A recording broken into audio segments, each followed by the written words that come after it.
Hello everyone, welcome to Stay Update presented by JK Rakhan. So friends, in this video we are present here with a very good opportunity for all those candidates who have completed their graduation in any stream or 10+2 in any stream or matriculation, because all these candidates can apply under the recruitment that has been declared by the Employees State Insurance Corporation, which comes under Ministry of Labor and Employment. So friends, recent recruitment that has been declared by this organization is basically for the upper divisional clerk and also for the stenographer and multitasking staff. So friends, in this video we shall discuss comprehensively for all those regions like Maharashtra, like Kerala, because this recruitment has been declared under the different region. So all those candidates who are belonging from different states can apply under any region. So it is up to the candidates. So in this video friends, we shall discuss comprehensively your education qualification criteria, your age limit and the selection process for the different posts, and also the main doubt that is present in the mind of the aspirant related to the application aspect, whether the candidates can apply for more than one post or not. So this doubt will also be discussed at the end of the video. So friends, all these details we shall discuss in this video one by one. So friends, I would like to start this video in a bilingual way so that each and every candidate from the different region can understand the content very easily. So friends, firstly मैं आपको यहाँ पे ये चीज़ clear करना चाहूँगा, ये जो आपके रिक्रूटमेंट डिक्लेयर हुई है, इसकी जो आपकी ऑफिशियल नोटिफिकेशन है वो आप यहाँ पे ESIC employ state insurance corporation की ऑफिशियल वेबसाइट से यहाँ से डाउनलोड कर सकते हो। और मैं आपको यहाँ पे बता दूँ, हर स्पेसिफिक रीजन के लिए आपकी यहाँ पे स्पेसिफिक ऑफिशियल नोटिफिकेशन यहाँ पे रहेगी, उसमें सिर्फ आपकी वैकेंसीज की चेंजेस होगी और बाकी जो डिफरेंट आपका रीजन से रिलेटेड क्राइटेरिया है वो आपका चेंज होगा। बाकी आपका मोर और लेस आपकी जो रिक्रूटमेंट की ऑफिशियल नोटिफिकेशन है वो आपकी सेम रहेगी। जैसा कि आप यहाँ पे देख सकते हैं 7th नंबर सीरियल नंबर पे यहाँ पे जो है केरला से रिलेटेड यहाँ पे जो आपकी यूडीसी, एमटीएस और स्टेनोग्राफर की सेपरेट पोस्ट हैं केरला पर्टिकुलर रीजन के लिए, वो यहाँ पे अवेलेबल है। सिमिलरली फ्रेंड्स, सभी रीजन के लिए आपकी जो ऑफिशियल नोटिफिकेशन है वो आपकी यहाँ पे सेपरेट रहेगी। आप किसी भी डिफरेंट रीजन के अंडर अप्लाई कर सकते हो। और हम ये भी यहाँ पे डिस्कस करेंगे कि आप यहाँ पे एक पोस्ट के लिए यहाँ पे एक बार से ज़्यादा अप्लाई डिफरेंट रीजन में कर सकते हो या फिर नहीं कर सकते हो, क्योंकि काफ़ी सारे स्टूडेंट्स के माइंड में ये भी डाउट है। तो ये डाउट भी फ्रेंड्स हम इस वीडियो में डिस्कस करेंगे। तो चलिए फ्रेंड्स, यहाँ पे जल्दी से चीज़ों को डिस्कस कर लेते हैं।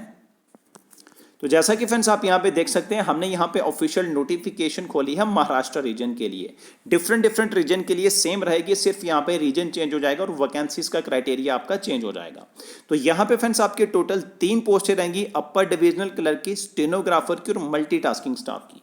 तो यहाँ पे आप देख सकते हैं सबसे ज़्यादा मैक्सिमम पोस्टें यहाँ पे महाराष्ट्र रीजन के अंडर रहेंगी।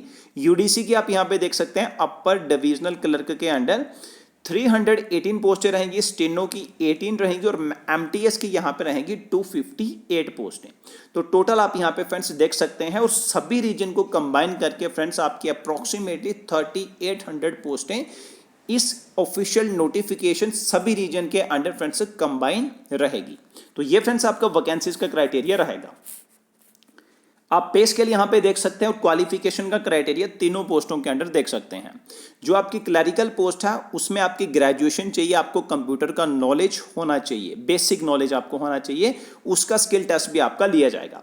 स्टेनोग्राफर के लिए आपकी सिंपल 12वीं पास होनी चाहिए, किसी भी स्ट्रीम में आपने 12वीं पास की हो आप यहाँ पे स्टेनोग्राफर के लिए अप्लाई कर सकते हो।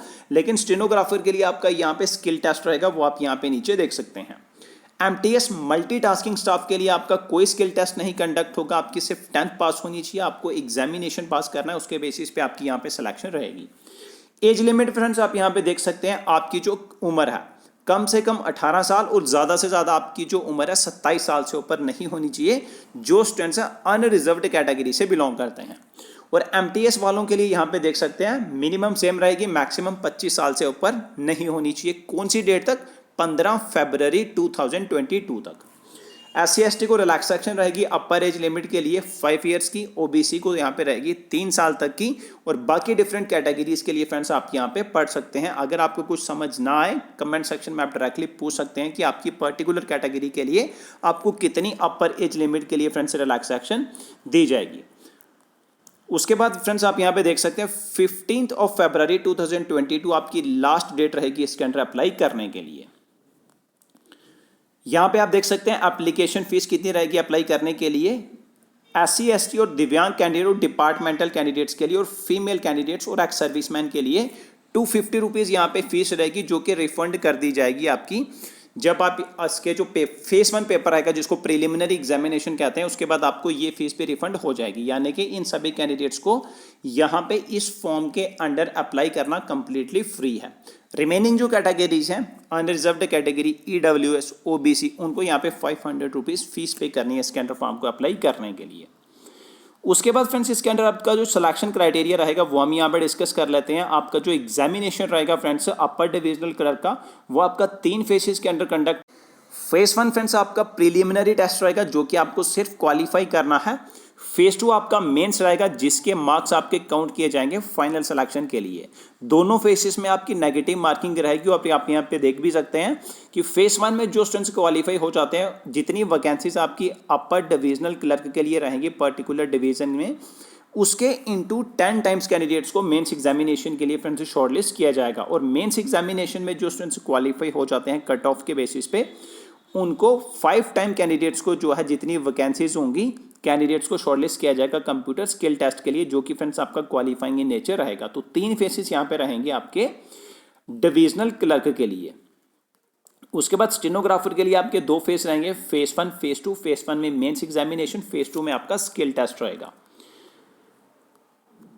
उसके बाद फ्रेंड्स आपका मल्टीटास्किंग स्टाफ के लिए आपका यहाँ पे देख सकते हैं प्रीलिम्स रहेगा और मेंस रहेगा। फ्रेंड्स आपका यहाँ पे रहेगा जिसके मार्क्स आपके काउंट किए जाएंगे फाइनल सिलेक्शन के लिए। तो फ्रेंड्स ये आपका सिलेक्शन का क्राइटेरिया रहेगा। आपका पहला जो पेपर रहेगा फ्रेंड्स आपका क्लर्क के लिए और आपका मल्टीटास्किंग स्टाफ के लिए, वो आपका क्वालिफाइंग इन नेचर रहेगा। मेंस एग्जामिनेशन के मार्क्स आपके कंसीडर किए जाएंगे फाइनल सिलेक्शन के लिए। तो ये चीज़ आपने फ्रेंड्स याद रखनी है। नेक्स्ट वीडियो में हम इन चीज़ों को डिटेल में डिस्कस करेंगे। तो मेन जो डाउट था कैंडिडेट्स के माइंड में कि वो एक से ज़्यादा पोस्ट के लिए अप्लाई कर सकते हैं फिर नहीं कर सकते हैं। तो फ्रेंड्स सबसे पहले मैं ये क्लियर कर दूं, आप यहाँ पे पैरा ई के अंडर पढ़ सकते हो। ये आपका पॉइंट रहेगा इंपॉर्टेंट इंस्ट्रक्शंस टू कैंडिडेट के अंडर। तो यहाँ पे आप पैरा ई के अंडर पढ़ सकते हो, एक से ज़्यादा पोस्टों के लिए अप्लाई कर सकता है। फॉर एग्जांपल अगर आपने अपर डिविजनल क्लर्क के लिए अप्लाई किया तो आप स्टेनो के लिए भी अप्लाई कर सकते हो अगर आपका एलिजिबिलिटी क्राइटेरिया। आप MTS के लिए भी अप्लाई कर सकते हो अगर आपका एलिजिबिलिटी क्राइटेरिया, लेकिन उसके लिए आपको सेपरेट एप्लीकेशन जो है वो सबमिट करनी पड़ेगी। लेकिन यहाँ पे ध्यान दें कि आप एक सिंगल एप्लीकेशन एक ही पोस्ट के लिए डिफरेंट रीजन में यहाँ पे अप्लाई नहीं कर सकते हो। अगर आप अप्लाई करोगे एक से ज़्यादा तो जो आपकी एप्लीकेशन जिसका नंबर हायर होगा वो कंसीडर की जाएगी और रिमेनिंग वाली फ्रेंड्स आपकी रिजेक्ट कर दी जाएंगी। तो एक पोस्ट के लिए फॉर एग्जांपल आपने अपर डिविजनल क्लर्क के लिए जम्मू कश्मीर में भी अप्लाई कर दिया और किसी डिफरेंट रीजन में भी अप्लाई कर दिया तो वो आपका कंसिडरेबल ही रहेगा। अगर आप यहाँ पे एक से ज़्यादा पोस्ट के लिए अप्लाई करते हो जैसे कि यहाँ पे मैंने आपको बताया तो वो फ्रेंड्स आपका कंसिडरेबल रहेगा। तो काफ़ी सारे स्टूडेंट्स के माइंड में जो डाउट है वो यहाँ से क्लियर हो जानी चाहिए कि वो एक से ज़्यादा पोस्ट के लिए अप्लाई कर सकते हैं, लेकिन उसके लिए उनको यहाँ पे सेपरेट एप्लीकेशन सबमिट करनी पड़ेगी। तो फ्रेंड्स ये सारी डिटेल्स आपको याद रखनी है जब आप इसके अंडर फॉर्म को अप्लाई करोगे। और यहाँ पे सिलेक्शन का प्रोसेस, एज का क्राइटेरिया, एजुकेशन का क्राइटेरिया हमने अच्छे तरीके से डिस्कस किया है। आप किसी भी रीजन के अंडर अप्लाई कर सकते हो अपनी चॉइस के अकॉर्डिंग। तो फ्रेंड्स अगर आपको इसके अंडर फॉर्म को अप्लाई करने के लिए कोई भी परेशानी आती है आप डायरेक्टली कमेंट सेक्शन के अंडर पूछ सकते हो। आप यहाँ पे डायरेक्टली अप्लाई करने के लिंक पे जाओगे, लिंक मैं आपको अप्लाई करने के इस वीडियो के डिस्क्रिप्शन बॉक्स में डायरेक्टली दे दूंगा। वहाँ पे आपको सारी डिटेल्स मेंशन करनी है रजिस्ट्रेशन करने के बाद। अगर आपको कोई परेशानी आती है ऑनलाइन फॉर्म अप्लाई करते टाइम, डायरेक्टली आप कमेंट सेक्शन के अंडर फ्रेंड्स पूछ सकते हो। Thank you friends.